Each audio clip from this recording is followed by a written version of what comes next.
sampai 17.30 waktu Indonesia Barat. Dulur-dulur bisa ikuti program Hikmah Ramadan di Pro 4 RRI Palembang, kanal 88,4 FM atau di RRI Digital dan streaming kami rri.co.id. Ramadan RRI, berkah untuk negeri.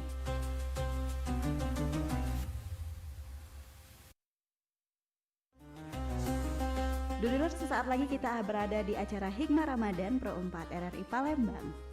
Ramadan RRI, berkah untuk negeri.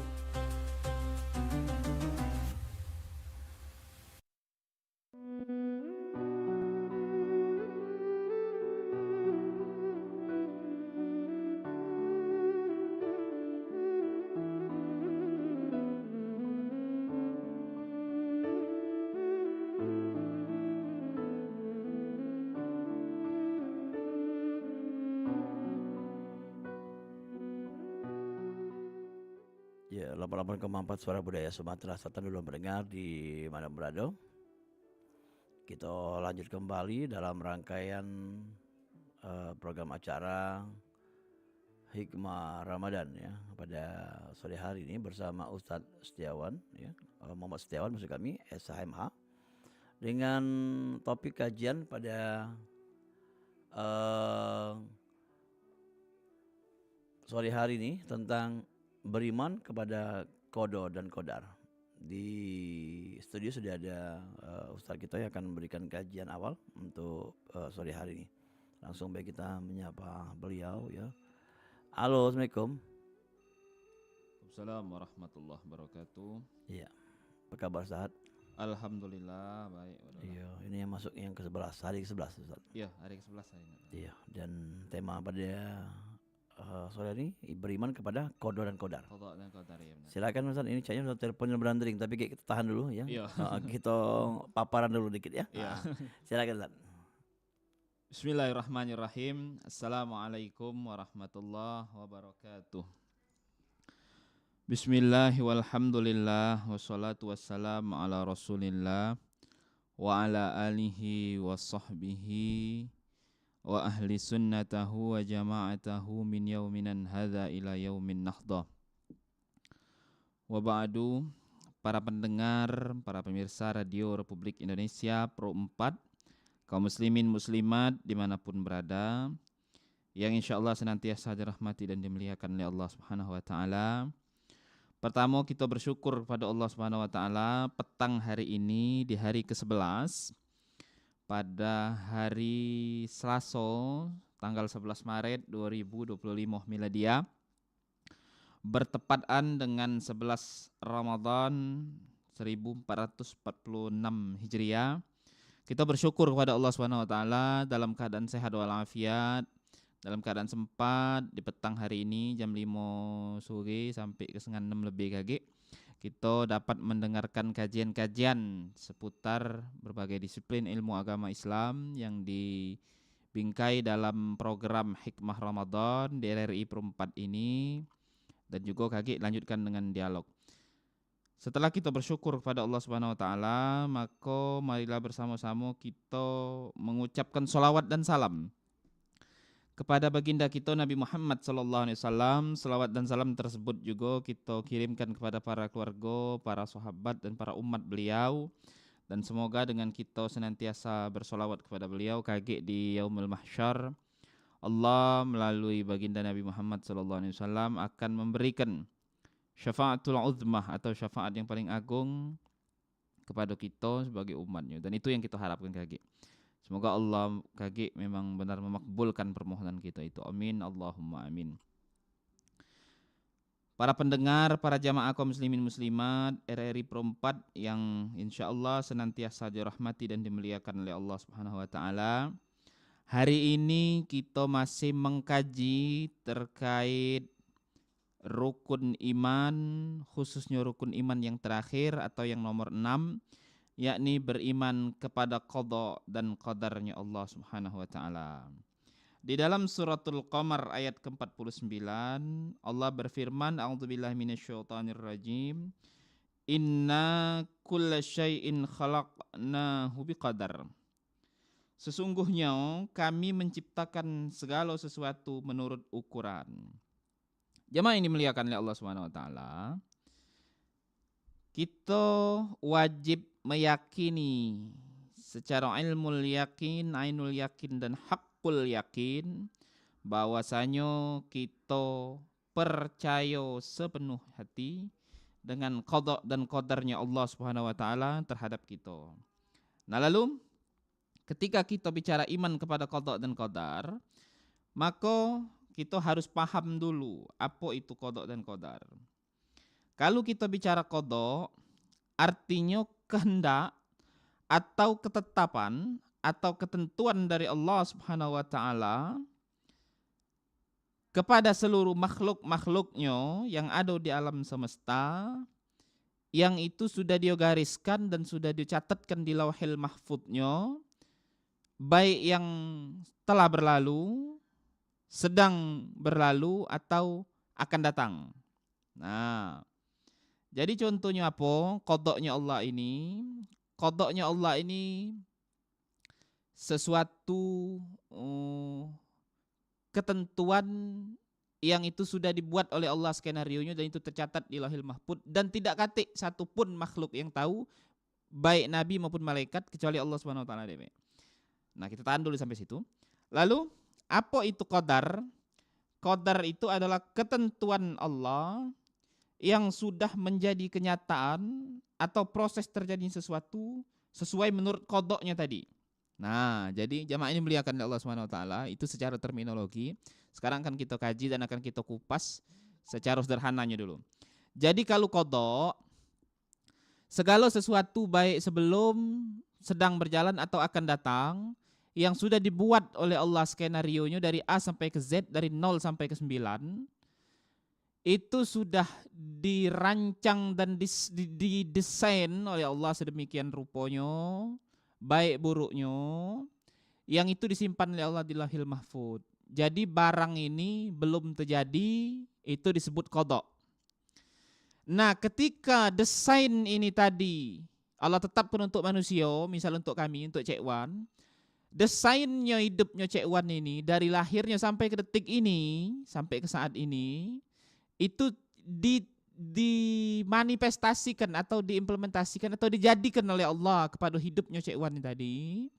Misal contoh lahirnya, kecilnya, sekolahnya, mondoknya, kuliahnya, begawinya, dan termasuk kegiatan ceramah kita petang hari ini dimanifestasikan Allah, ditunjukkan oleh Allah, dibuktikan. Itulah namanya qadar. Jadi sederhana bedanya apa? Kalau ketentuan itu masih di dalam catatan Lauhil Mahfudnya Allah yang kita tidak pernah tahu itu cak mano, baik itu sebelum, setelah, sedang atau akan datang, itu namanya qada. Dan itu yang tahu hanya Allah SWT. Nah, ketika qada ini dimanifestasikan ke dalam kehidupan wong dan wong itu tahu, oh cak ini, itulah namanya qadar. Nah, jadi ketika kita belum tahu, belum termanifestasi, itu namanya qada. Tapi ketika dia sudah termanifestasi, sudah terlaksana dalam kehidupan seseorang, maka itu disebut qadar. Nah, jamaah yang dimuliakan oleh Allah Subhanahu wa taala, ketika kita bicara qadar, maka kita juga akan bicara mengenai takdir. Nah, galak sering kita sebut aji si itu wong. La takdirnya si anu nian sudah memang. Nah, ketika kita ngomong soal takdir, maka takdir itu dalam etikat Ahlus Sunnah wal Jamaah ada dua macam. Pertama namanya takdir mubram, yang kedua namanya takdir mu'allaq. Takdir mubram adalah ketentuan yang sudah Allah njuk dengan kita, yang mutlak dan tidak pacak kita robah dan kita tidak pacak milih. Kalau takdir mu'allaq, ketentuan yang Allah njuk dengan kita, yang bisa kita ikhtiari atau kita usahai, dan bisa kita tawakali atau kita doai, dan itu bisa baik berubah sesuai dengan usaha dan doa kita. Nah, caknya waduh lah, apa nak diangkat itu? Lah dari tadi aja. Saya udah ring ya. Iya, udah ring. Halo, Assalamualaikum. Waalaikumsalam warahmatullahi wabarakatuh. Izin RRI Palembang. Iya, dengan siapa di mana nih? Bang Joni ST Sarjana Teknik ya. Ya. Bang? Siapa? Ini Abang Sinaga Bang dari Maroke Bang. Oh iya Bang Sinaga SHMH Bang, izin Bang. Iya silakan Sinaga. Bang, izin Bang, saya ini melalui TV digital Bang ya. Kenapa? Halo, Ya, ya, ya. Bang dari Maroke nih Bang, Bang Sinaga Bang. Silakan, silakan. Ada pertanyaan? Iya. Assalamualaikum Pak Ustadz. Waalaikumsalam Setiawan. warahmatullahi wabarakatuh. Izin Pak Ustadz Ya. Setiawan SHMH, izin bertanya Pak Ustadz. Iya, silakan Bang. Saya ini kebetulan mu'alaf Pak Ustadz. Oh ya, siap. Jadi yang pertanyaan saya ini membahas masalah tentang hukum fikih ya Pak ya. Oh ya, siap, Bang. Ya, hukum fikih ini kan ada banyak Pak.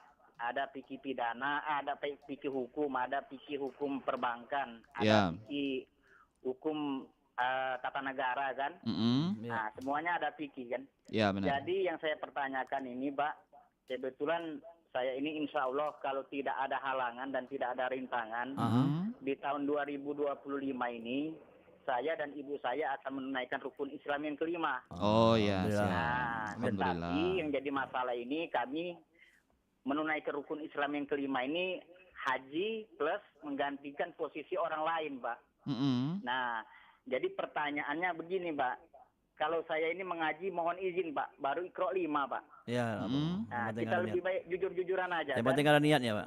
Iya. Ya. Nah, yang jadi permasalahan ini saya antara berangkat atau tidak ini saya jadi bingung, Pak. Karena mengapa? Karena ada teman saya yang satu fakultas di Universitas UGM dulu. Mm-mm. Saya kebetulan ngambil jurusan S1, S2-nya di UGM, Pak. Izin, Iya. Pak. Gelar kita sama. Iya. Beda universitas saja mungkin. Ya. Beda. Kalau saya S2-nya di UIN Jogja, sama-sama di Jogja dulu, Bang. Oh, siap, Iya. siap. Nah, jadi teman saya itu bilang sama saya, Iya. cuma beda jurusan aja. Mm-mm. Alangkah lebih baiknya Bang Sinaga bukan apa-apa. Abang Sinaga kan menggantikan posisi orang, haji Iya. plus, kan Mm-mm. begitu kan. Iya. Nah, lebih baik nggak usahlah begitu. Karena kenapa katanya? Orang itu kalau mau naik haji, jangankan mau naik haji. Orang mau menikah aja kalau orang muslim harus tamat Al-Quran. Iya. Nah, Mm-mm. jadi begitu Pak. Yang saya pertanyakan, apakah betul atau tidak itu Pak? Oh ya, siap, Itu, siap. itu aja? Ya, itu poin pertama Pak ya. Apa Oh, yang kedua? pertama ya. Mm. Nah, lantas poin kedua, ini saya mau kasih informasi sedikit Pak ya. Iya. Mm. Nah, Bang Dola ini Bang ya. Iya, Dola ya. Astagfirullahaladzim Bang. Ini di pioner saya kenapa namanya bukan Bang Dola ini? Joni. Iya, pakai Oh. baju kayak sultan ini. Tapi kenapa bagian kepalanya aja, lehernya aja yang kelihatan ya? Iya, iya, iya.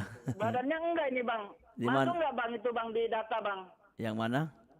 Enggak, di komputer itu masuk enggak itu? Saya ini TV digital ini Bang. Oh, lihat di YouTube ya. YouTube kalau lebih sempurnanya YouTube. Oh iya, siap. Ya, siap. kalau kami suaranya digital. Iya, makanya saya tadi pakai nama Bang Joni kan Oh, begitu iya, iya, kan. iya. Nah, makanya karena di pioner di TV digitalnya namanya Bang Joni Irla apa SD Iya. Sarjana Teknik ya. Iya, iya, Nah, iya. poin yang kedua izin Bang Joni Pak Muhammad Setiawan SHMH. Ya. Ya, lanjut, Bang. Saya ini kan selain dari sebagai pegawai Pertamina, saya juga sebagai pengacara. Mm-mm. Nah, saya mau hijrah, Pak. Ya. Saya selama ini ibaratnya membela orang yang kasus banyak yang salah-salah. Mm-mm. Kasus narkoba kan sudah tentu salah itu kan. Iya. Mm. Nah, jadi itu kira-kira bagus apa enggak, Pak? Jadi saya mau hijrah itu artinya begini. Memang kan kalau sebagai kuasa hukum itu kan sebenarnya memang ada hak semua kan. Iya. Mm-mm. Nah, tetapi yang saya pertanyakan hak tadi, interogasinya hak orang lain itu ibaratnya itu kan kalau masalah perdata kita bela nggak apa-apa. Apa Iya. korban kita bela nggak apa-apa. Kalau orang salah kita bela ya salah tentunya kan, Pak. Iya, iya. Mm. Oke. Nah, yang terjadi pertanyaan itu di akhirat dipertanggungjawabkan nggak, Pak? Oke, pertanyaan kedua tuh ya. Pak Setiawan mengerti kan? Ya, oke. siap, siap. Apa yang saya Tampung. maksud? Tampung ya. Mungkin itu aja. Yuk, terima kasih. Bang Dola, ini nomor saya dicatat, Bang. Karena Berapa? Abang tadi kan Nah, minta saya data catat katanya dulu ya. kan. Berapa Di nomornya? Jayapura juga minta data semua ini. Berapa?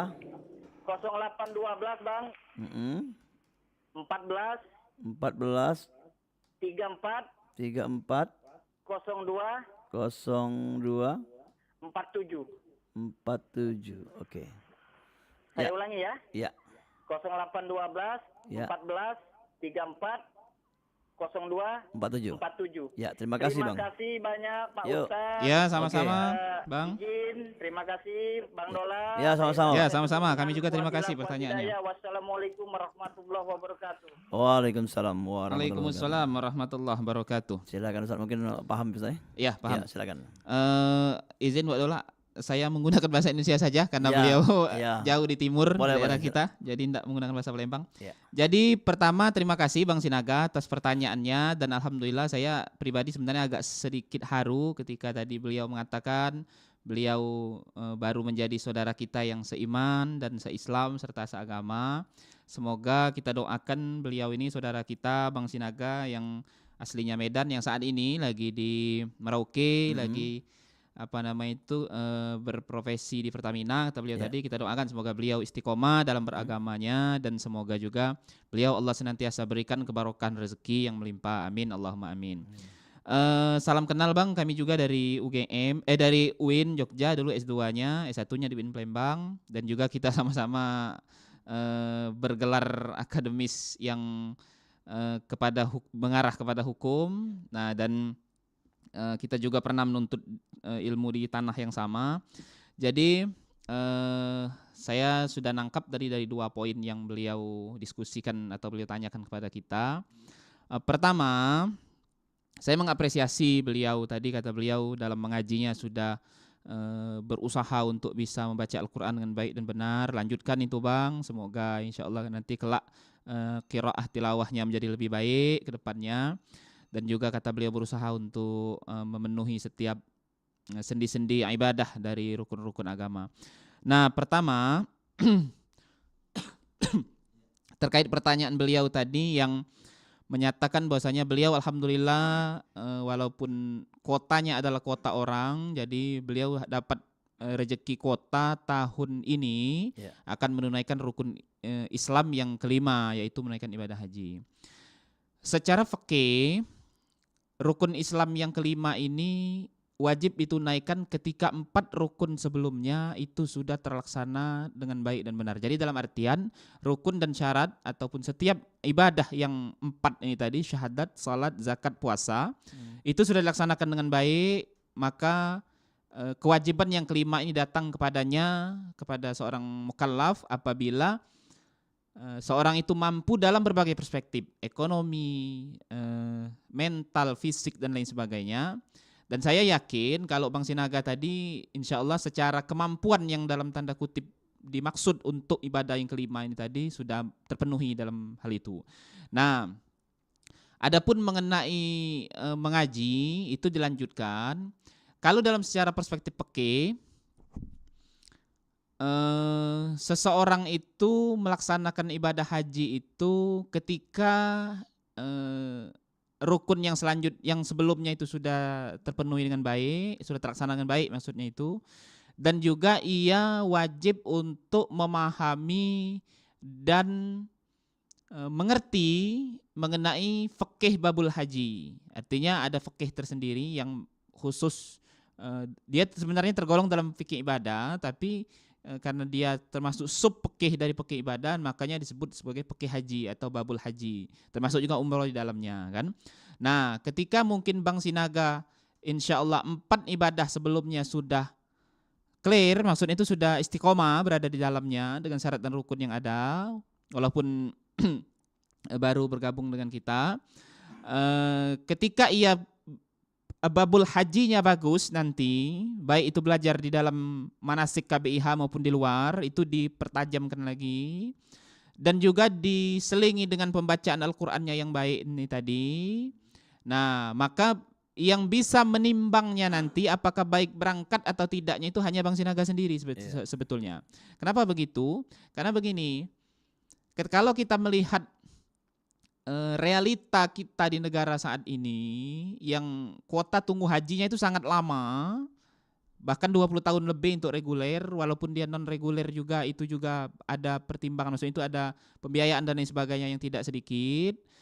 Maka dalam kaidah usul fikih itu darul mafasid bainal muqaddam ala jalbil masalih, maka nolak keburukan itu lebih diutamakan daripada ngambil manfaat. Nah, jadi kalau misalnya Bang Sinaga merasa secara umum rukun sebelumnya sudah terpenuhi dengan baik, walaupun mungkin mengajinya belum terlalu lancar, terlalu rapi atau terlalu baik, terlalu benar. Ya. Nah, ketika babul hajinya baik, lengkap, maka insya Allah dengan modal bismillah, maka dengan juga kaidah ketentuan mengambil kemaslahatan ini tadi, karena kalau misalnya ini dibatalkan, otomatis itu akan beberapa puluh tahun yang akan datang baru bisa. Walaupun juga hajinya bukan haji reguler, beberapa ini, tapi memerlukan dana pembiayaan yang tidak sedikit. Maka bismillah, insya Allah berangkat bismillah. Nah, tapi kalau misalnya Bang Sinaga masih menimbang dirinya di lain sebagai kemungkinan ini kira-kira masih banyak kurang dan belum siap dalam tanda kutip untuk ini, maka ya keputusannya kami berikan ke Bang Sinaga sini. Jadi yang bisa menangkap itu apakah berangkat atau tidaknya itu putuskan di hati nurani Bang Sinaga sendiri, seperti itu dengan ketentuan yang ada tadi. Nah, lalu yang kedua tadi apa, Cik? Profesi sebagai pengacara. Oh iya, yang profesi ya. Yang bisa memilih lah apa yang bisa dipilih lah, yang apa yang dibela gitu. Tadi Bang Sinaga sudah menginformasikan bahwasanya tadi katanya ada profesi lain ya di suatu BUMN atau swasta mungkin ya. Nah, adapun profesi sebagai pengacara itu kadang begini Bang ya, saya juga banyak kawan-kawan yang sesama letting kuliah maupun kawan-kawan yang juga bergelar akademik sama seperti kita, SHMH ataupun hukum, itu berprofesi sebagai lawyers atau pengacara. Ketika kita membela sesuatu yang secara syar'i atau secara syariat agama dikatakan benar, maka itu adalah kebaikan yang bagus untuk kita. Artinya kita bisa mengimplementasikan ilmu yang kita dapat di bangku kuliah itu untuk hal kebaikan, dan dalam kacamata agama itu di-applause istilahnya itu. Nah, maka itu adalah kebaikan yang menurut saya tiada terhingga. Tapi ketika itu ilmu itu kita gunakan untuk sesuatu yang dalam tanda kutip tidak sejalan dengan agama, atau sesuatu yang dalam tanda kutip tidak sejalan dengan hati nurani kita, maka secara secara hakikinya atau hakikatnya alangkah baiknya kalau kita berusaha untuk mencari mungkin profesi yang lain seperti itu. Tapi kalau memang dalam artian itu, kalau bahasa orang Palembang itu periuk nasi, kata orang, kalau bahasa Indonesianya itu memang itu pencarian utama ataupun jalan rezeki kita, maka kita tidak apa-apa jalanin saja dulu sambil sembari nanti dalam berproses kita berusaha untuk mencari mungkin jalan profesi yang menurut kita, menurut hati nurani kita lebih baik dari profesi saat ini, seperti itu. Jadi kalau membela kan tidak harus yang itu tadi kan dipilih, ada pilihan lainnya misalnya. Namanya profesi kan ya pekerjaan yang mulia juga. Kalau misalnya membela wong-wong yang lemah, wong tertindas, benar ya. Jadi lawyers itu wadolah sama pecah pisau. Nah, jadi kalau pisau itu ada di tangan koki ya tentu jadi masakan kan. Kalau pisau itu ada di tangan pelaku kriminal ya tentu jadi kejahatan kan, kira-kira semacam itu. Nah, tinggal aku rasa kalau profesinya itu enggak salah, enggak ada profesi yang salah sebetulnya. Tinggal bagaimana cara kita memanajemen atau meminimalisir kemudaratan yang ada seperti itu. Gimana kita terima lagi toh? Iya, coba. Satu lagi ya. Halo, Assalamualaikum. Waalaikumsalam. Iya, silakan, Mang Irin. Ini, Wak. Ngaporin. Agak kecil ya, Cek. Coba di ini. Iya, dari asalnya. Halo. Ya, sudah dibesarkan. Ya, lanjut, Cek. Aku nak bertanya kan. Kami nak jawab. Lihat tadi. Tasbih duduk itu macam mana? Tasbih duduk? Iya, tasbih dan duduk. Oh, bertasbih pada saat duduk.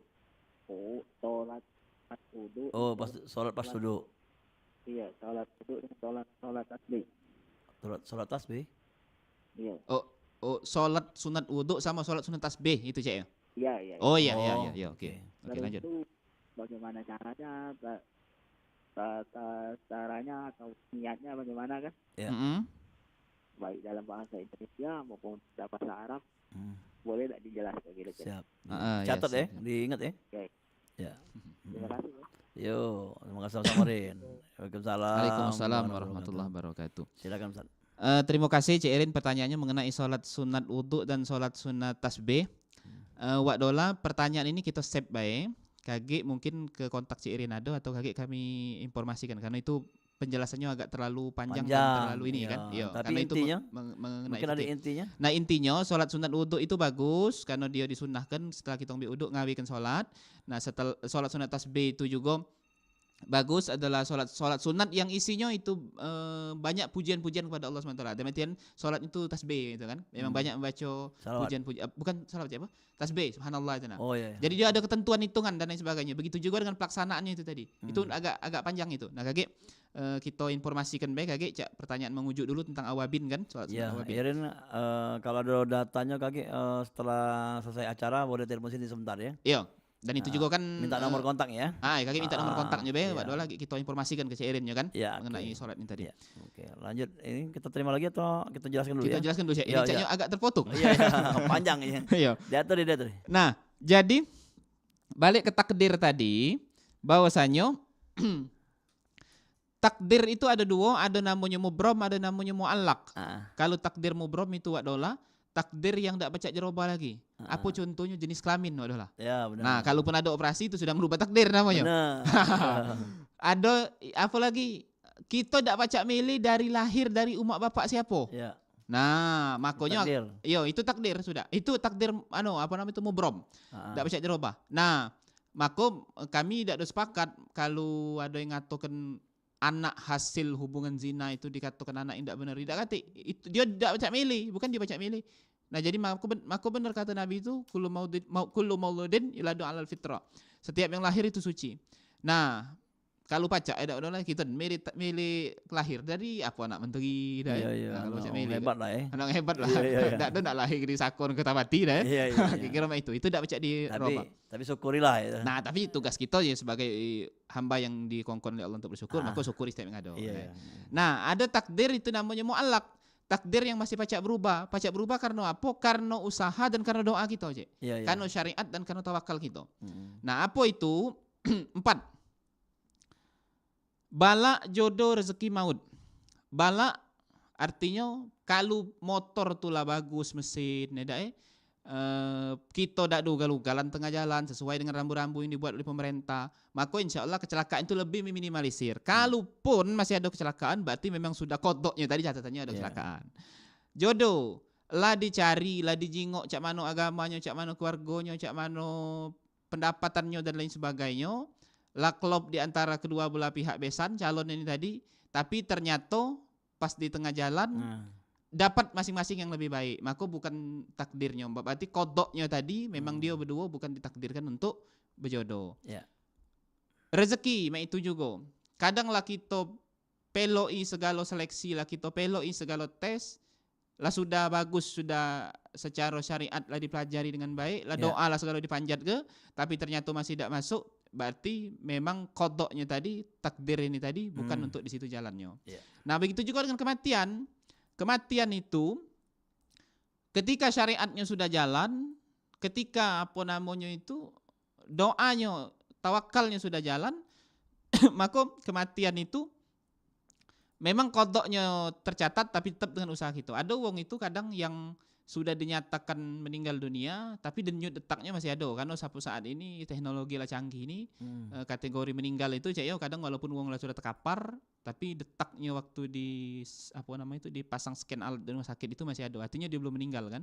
Nah, dengan syariat kan kalau barang itu dicabut maka dia meninggal. Nah, artinya ada andil syariat dalam situ, dalam kematian itu. Nah, ada juga wong tuh kadang walaupun sudah usaha kemana-mana, badan sehat segar bugar walafiat, nyampak rupanya kena tiba-tiba ada kena serangan jantung lah, tiba-tiba emahnya kambuh atau kumat atau asmanya kambuh kumat, tiba-tiba meninggal. Nah, artinya di situ juga kodoknya Allah berjalan, kodarnya itu tidak sesuai dengan syariat dan tawakal yang ada. Nah, 4 ini harus senantiasa kita usahai dan juga kita doai. Nah, kalaupun sudah diusahai, sudah didoai, makanya lah berlakunya takdirnya Allah. Nah, maka jangan ngomong misalnya kecelakaan itu karena inilah takdirnya Allah, padahal syariatnya tidak dilaluinya, maka helm tidak segalanya tidak kira-kira gitu. Nah, coba kita angkat dulu. Halo, assalamualaikum. Halo, assalamualaikum. Waalaikumsalam warahmatullahi wabarakatuh. Bertanya Pak ini nak. Boleh cek sebagi? Iya. Lanjut cek. Ini kita ni kan nak mandi kan. Yo. Nah, mandi ni bertembok. Nah, tak tersengaja termasuk di kuping. Nah, air tadi macam mana batal apa tidak itu, Pak Ustaz? Mandi Yo. Ya, Assalamualaikum Pak Ustaz. Waalaikumsalam warahmatullahi wabarakatuh. Makasih Cik pertanyaannya. Fikih itu akan berlaku ketika wong itu sadar dan wong itu tahu. Jadi kalau misalnya secara tak sadar atau secara tak tahu lah termasuk, maka insya Allah tidak membatalkan puasanya. Karena fikih itu berlaku ketika wong itu dalam keadaan tahu dan itu memang disengaja. Ya. Nah, Cik itu Cik. Oke, itu namanya laksana kebayang. Iya. Kalau misalnya ya lanjutkan puasanya. Kita yakin ya. Ya kalau kita yakin memang itu, tidak ada ini. Ya. Silakan ya, pengen bergabung kembali. Kayaknya belum start ya. Belum. Kembali. Nyobo berarti. Nyobo. Oke, terima lagi ya. Halo, Assalamualaikum. Waalaikumsalam. Iya, Manguju, dia terima Manguju. Ya terima Manguju. Assalamualaikum Ustaz. Waalaikumsalam warahmatullahi wabarakatuh. Nak nanya dikit ada bab solat. Iya, banyak juga tak apa-apa Manguju. Paling enggak kita step pertanyaannya. Waktunya agak kan. Iya. Kalau kita ni jadi apa? Jadi jemaah ketinggalan masbuk ya. Oh iya, makmum masbuk. Kalau kita makmum masbuk. Yo. Begitu kita masuk masjid atau mushola, uang sudah rukuk rakaat pertama tapi agannya nak Nah, waktu kita melok tu mana Ustaz? Apa tunggu dia tegak lagi rakaat kedua, apa langsung melok? Itu baik. Ya. Ada lagi yang minta tanya ke Pak Jenal. Oh Pak Jenal ya. Kalau monitor panggil dia kata ni. Tapi aku yakin Pak Jenal monitor yang di Pangkalan Balai. Yo. Dia nanya apa lah dulu ni ada aku yang paling tua. Kalau lebaran aku tu lah minta dia tu lah yang minta datang, bukan aku. Sedangkan aku dia tua sekali. Ini pertanyaan Pak Jenal bukan pertanyaan aku. Iya. Nah itu by the way kok itu Ustaz. Maksudnya tu dia tu yang paling tua mestinya didatangin dulu. Hukumnya ya. Iya. Masuk hukumnya ya. Kan dia minta datang ya adik-adiknya tu. Padahal Pak Jenal ini paling tua. Oke. Nah, aku yakin Pak Jenal monitor ini saat ini. Iya, makasih Mang. Karena dia tak baca masuk sinyal dah. Iya, makasih Mang Uju. Terima kasih. Assalamualaikum. Waalaikumsalam warahmatullahi wabarakatuh. Pertanyaan pertama tadi, kapan kita nak masuk? Bagusnya Mang Ujuk masuk itu begitu dia tegak lagi nak masuk Fatihah, nah kita masuk bagusnya situ. Tapi kalau misal kira-kira takut, itu tuh rakaat terakhir pas maghrib ya. Nah rakaat terakhir, maka pas dia apa beda ada rukun itu masuklah pelok rukun yang ada. Nah kalaupun misalnya itu rakaat terakhir, sudah lah tegaklah lagi, hitung lagi baru masuk rakaat satu, kita dapat fadilah berjamaah itu nah. Kalau misalnya kita nak nunggu dia tegak lagi, kalau memang dia ini bagusnya dari situ memang dari Fatihah kan ngambil rakaat itu. Nah kita yakin misalnya dia memang belum habis rakaatnya, bagusnya ambil pas Fatihah. Tapi kalau misalnya kita tidak yakin ini rakaat terakhir sembahyang maghrib tadi misal atau sembahyang lain juga. Nah, maka masuklah di situ peloklah kaget begitu tegak lagi baru kita ngangkat rakaat satu. Nah, takut kaget. Kita kan nak ngembek keutamaan fadilah berjamaahnya itu kan masbuk tuh. Itu yang pertanyaan mengujuk pertama. Nah, pertanyaan yang kedua ini tadi, ini sebenarnya terkait soal yang Palembang tuh caro. Uji bahasa Arabnya itu adab atau akhlak. Seyogyanya seluruh adik-beradik itu ketika lebaran ataupun ketika tidak lebaran juga, yang muda itu datang ke yang tua. Begitupun juga secara bertahap selanjutnya. Nah, ketika kata pertanyaan mengujuk tadi yang kasus di Pak Zainal itu mak mano. Nah, kalau dia tuh adik-beradik itu kira-kira agak bahasa Arabnya itu tekak wal bantahan. Itu kan dia tuh artinya kan dia tekak, dia ngeras artinya dia tidak paham dengan entah dia memang tidak paham atau tidak tahu, bisa jadi itu kan. Namanya wong kan kita tidak baca memponis kan, atau memang dia lah tahu tapi tidak tahu, bisa jadi juga cak sibuk, bisa jadi itu. Nah, kita tidak pernah tahu karena yang tahu cuma dia dengan Allah tu lah. Maka tugasnya lagi ke Pak Zainal selaku yang tua, tetap tidak apa-apa, hampir karena dia ni tidak tahu mungkin. Anggap tidak tahu, Pak Zainal hampiri ke adik-beradik muda yang tadi. Sambil tidak apa-apa, ini kan apa? Karena itu juga adik-beradik bukan orang lain kan. Apa? Enjuk edukasi, maksudnya itu enjuk ini, enjuk materi. Dalam artian materi itu bukan materi kuliah. Dalam artian materi itu tanjuk dia obrolan singkat yang ringan baik dari sisi agama pun dari sisi caro jong Palembang becaro tadi. Iyo. Nginget ke omong ke bahwasanya main ini kita nih bagus omong ke silaturahmi dindo-dindoku sekalian. Nah, hari lebaran. Pecah ini nah omong ke Kak Cik ini datang nyengok adik-adik sekalian nih omong ke bagus ini. Nah cuman secara caro yang kita Palembang omong ke secara akhlak juga dalam Islam alang kebaiknya omong ke kalau kamu duluan ngari kami omong ke itu. Nah kalau dia cetus gonian itu kan istilah kata cek kalau kasarnya sama bijak ngonta nih itu kan.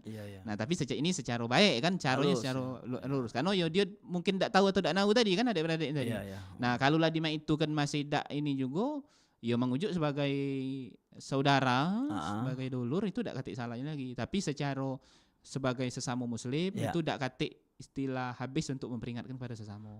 Jangan sampai putus silaturahmi. Iya, jangan sampai putus silaturahmi. Kalau si yang tuanya tidak baca nemui, yang muda tidak galak juga, nah itu jadi. Nah ini yang jadi problem masalah, tuh. Nah, tapi alhamdulillah Pak Jenal tadi katanya walaupun dia duluan ini, tapi sambil dia cak itu tunjuk edukasi Pak. Iya, mumpung belum keles gitu ya. Iya. Kalau sudah boesan itu lah susah itu. Nah itulah tambah repot lagi. Iya. Kalau bahasa Palembang boesan bebalai. Iya. Ya kita terima sekali lagi ya. Iya. Halo, assalamualaikum. Iya, Aku minta nomor kontak. Kapan? Nama ini, Bayu. Cek anu tadi ya? Iya, berapa? Tolong dulu cek anu deh, kami baru ini kan. Berapa? 0813. Bentar, 0813. 5067. 5067. 1062. 1062 ya. Kalau udah dapat nomor kontaknya Ustadz ini jangan enggak telepon. Masih telepon terus ini, nanya terus ya. Supaya jalan program ada. Iya ya. Mak, aduh ya permintaan sedikit. Apa tuh? Jemput ke bayi dapat enggak cengeli. Oh, enggak apa-apa. Oke. Iya, siap. Ya, nomor kita lagi ya. 0813 Yo. 5067 Yo. 1062. Ya, siap cek. Kakek kami ini kan kami WA kan Ya, oke. Kakek mungkin bukan sekarang ya, kakek. Apa malam apa ini kan ya. Iya, oke. Terima kasih cek. Yo. Nah, jadi cek putus terus yang tadi ya. Jadi kalau 4 ini tadi harus memang sudah tercatat 4 ini tadi balak jodoh rezeki maut tadi lah tercatat sebagai kodok di Lauhil Mahfuz. Walaupun itu mungkin ada yang sudah ataupun belum diberlakukan oleh Allah untuk kita. Kalau yang belum tuh pasti kematian ya. Nah, tapi tetap wajib kita mengikhtiari atau mensyariati atau kita mentawakali dan mendoai dari 4 ini tadi. Nah, jadi ikhtiarnya lah jalan, doanya lah jalan. Kalau masih tidak sesuai dengan kehendak kita tadi, berarti itulah kodok yang tercatat di sana. Kalau sesuai, berarti memang itulah Allah nunjuk kodoknya sesuai dengan qadar yang ada itu. Nah 4 ini wajib dicari, wajib disyariati, wajib didoai walaupun sudah ada ketetapannya. Nah kalau yang 2 ini ilmu sama amal. Ilmu itu kita belajar peke, belajar tauhid, belajar tasawuf, belajar akhlak. Amal kita salat, puasa, zakat, haji, sedekah, baca Quran dan lain sebagainya. 2 macam ini dak katik ditakdir ke Allah. Jadi dak katik kodoknya, dak katik kodarnya memang. Harus wajib kita cari, kita gali, kita tuntut. Kalau ilmu, kalau ibadat kita gawe ke. Nah, jadi 2 ini harus dicari. Kapan? Sepanjang masa. Walaupun dia lah jadi ulama, lah jadi dai, jadi ustaz, harus senantiasa belajar ilmu karena banyak ilmu itu yang belum dia tahu.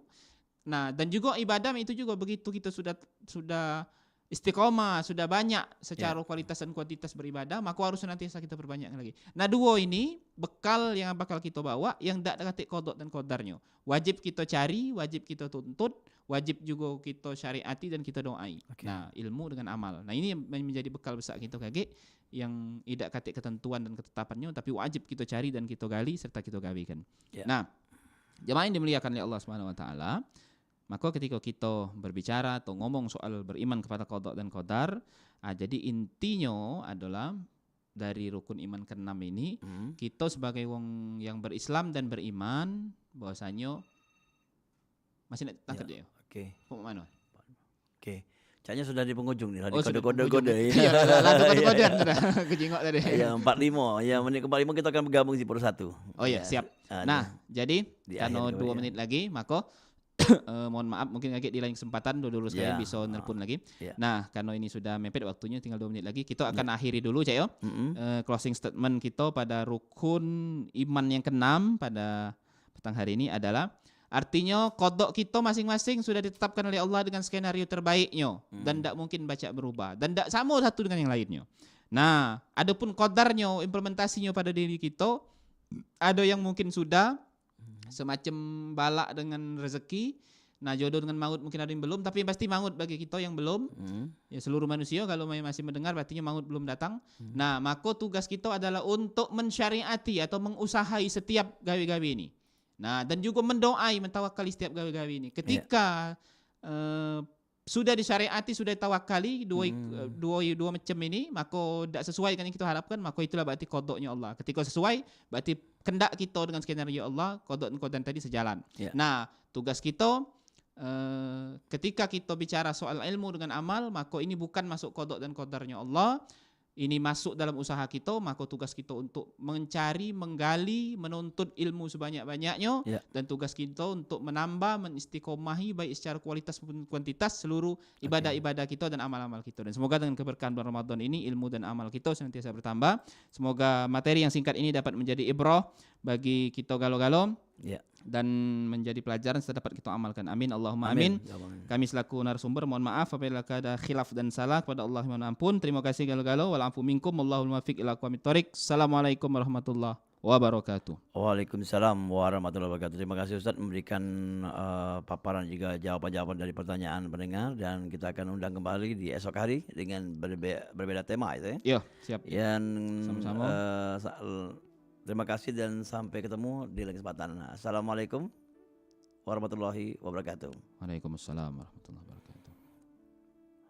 Ya, Dulur Galo-Galo, kita akan bergabung bersama Pro 1 RRI Palembang. Setelah ini ya ada program, kita akan menunggu waktu beduk dan azan maghrib dan juga berbuka puasa dari Masjid Agung Palembang.